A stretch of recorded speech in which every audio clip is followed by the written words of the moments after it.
This is The Fifth Estate, a conversation between young African scholars from the Fort Hall School of Government and Professor Mutahi Ngunyi. Today we will write a letter to NASA regarding Raila.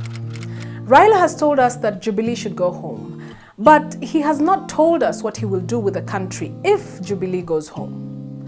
He told us that SGR is bad, but he did not tell us what he will do with it if he comes to power. Raila's urge is to destroy. And because we have not fought this destructive urge, Raila is now above the law. He actually is the law. In fact, Raila is above IEBC. This is why he will determine whether the election is free or not, and he will do this using a parallel tallying system with or without IEBC.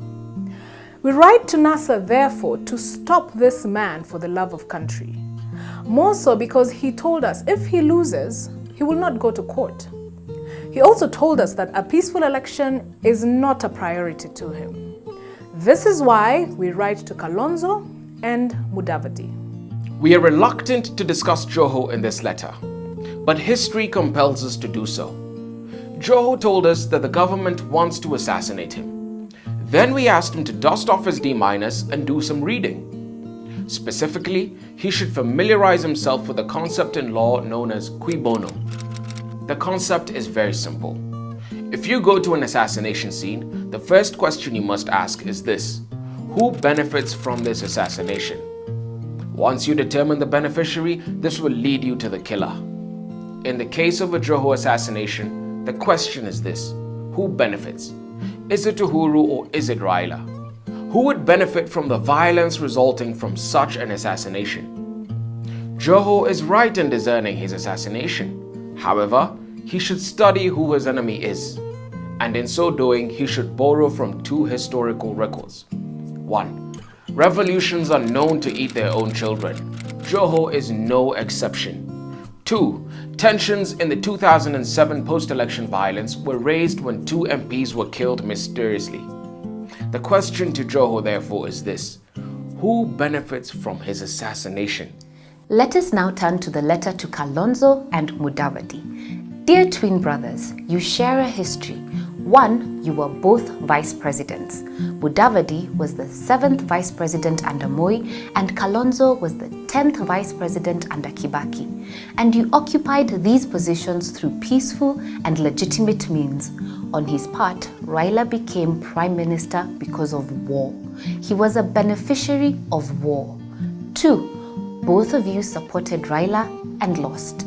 Although you were both vice presidents, which is higher than prime minister, you climbed down for Raila. In 2007, Mudavadi was Raila's running mate. They lost. In 2013, Kalonzo was Raila's running mate. They lost. 3. Both of you are disappointed by the NASA endorsement of Raila as candidate and Kalonzo as deputy. Kalonzo had hoped to be the NASA candidate. Mudavadi had hoped to be the deputy to Raila or Kalonzo, but this was botched, and this is why we write to you. And the question we ask you is this: why not isolate Raila and make Kalonzo the NASA candidate and Mudavadi the running mate? After all, Mudavadi owns NASA. Raila has already announced his order of battle for this election. He has told us 3 things. Number 1, that he will have a parallel tallying station. This station will probably be somewhere in a friendly country not very far from here. And we do not expect this station to declare Uhuru the winner. The station is constituted primarily to declare Raila Odinga the president. Number 2, if Raila loses this election, he has already told us that he will not go to court. If he loses, we will have a repeat of 2007. The matter will be decided on the streets. And in my view, this is why Joho has been taken to boot camp to train for this coming street war. Number 3, Raila has told us that his primary concern in this election is not peace. If IEBC does not declare him the winner, the election will not be free, fair, and credible. And as a result, peace is not guaranteed. And this is how Kofi Annan will end up coming back to Kenya towards the end of the year. In sum, Raila's political pronouncements are not reckless. They are just calculated.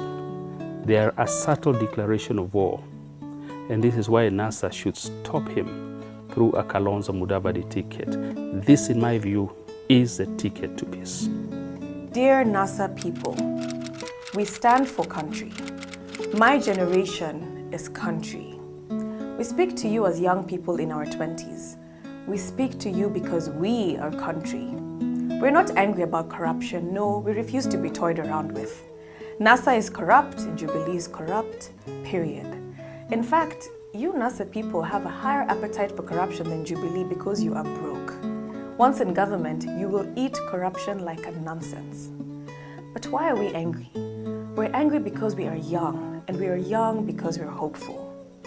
We dream and hope for country, yet none of you talk about country. Like cranky old men, you're all about self. And Raila is most notorious for this. We write to you, therefore, because we owe you nothing. But as young people, you owe us an explanation.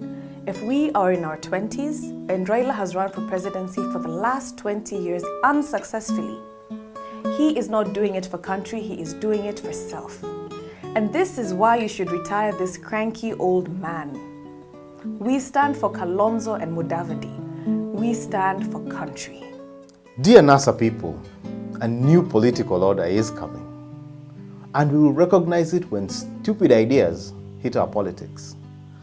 As Gary Hamel taught us, change makers celebrate the stupid. If an idea is not stupid, it will not fly. If people do not laugh and tease it, it will surely die. But to turn a simple idea into a sticky virus, one must think of it as stupid. In fact, all innovations are stupid to a rigid mind. And this is why we write to Kalonzo and Mudavadi. Everyone expects Raila to become the NASA candidate. This is acceptable. It is even Anglican in its appropriateness.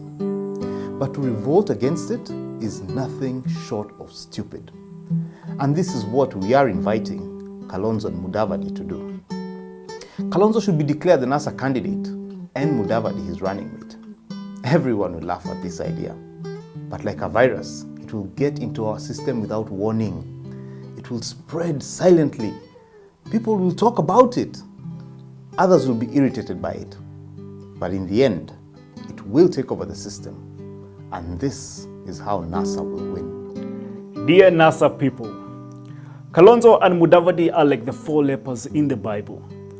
The 4 were stuck outside the gate of a city called Samaria, starving to death.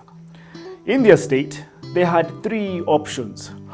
1, they had the choice of going back into the city. If they did this, they would die. 2, they had the choice of sitting at the gates of the city and do nothing. If they did this, they would also die.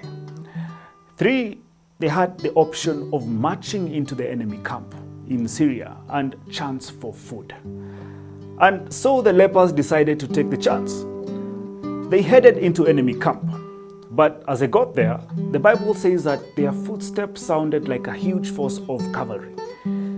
This scared the Syrian king and his troops, who took off for dear life and abandoned camp. When the 4 lepers reached the camp, it was empty. The gamble had paid off. Our message to Kalonzo and Mudavadi is simple. Are you prepared to take the gamble like the lepers and take on Raila? Or is your choice to die at the gates of State House? Tricky moments call for innovative thinking. And innovation is nothing but stupidity to the trained eye. If the eye is trained to see Raila, Kalonzo becomes a stupid idea. But if the eye is running away from ideas that have failed, then the stupid idea becomes the innovation. And this is how the electric bulb was discovered. Similarly, such innovations as M-Pesa, Facebook, and Google were originally stupid. They were created by nondescript fellows who asked the right questions. And they asked the questions at a time when everyone was choking from exhausted ideas, like Raila, for instance. What is my point here? NASA is in a tricky moment, and to get out of it, someone must do something considered stupid. And this someone must be Kalonzo and Mudavadi. For them, running against Raila is suicidal. But running with Raila is also suicidal. But like the 4 lepers in the Holy Scriptures, they should invade enemy camp against all odds. And they should combine and isolate Raila, in my view. And who knows, their courage and innovation might just invite the support of the gods. If Kalonzo and Mudavadi run, the country will be safe. But if Raila is a NASA candidate, country could most probably ban. But I could also be wrong.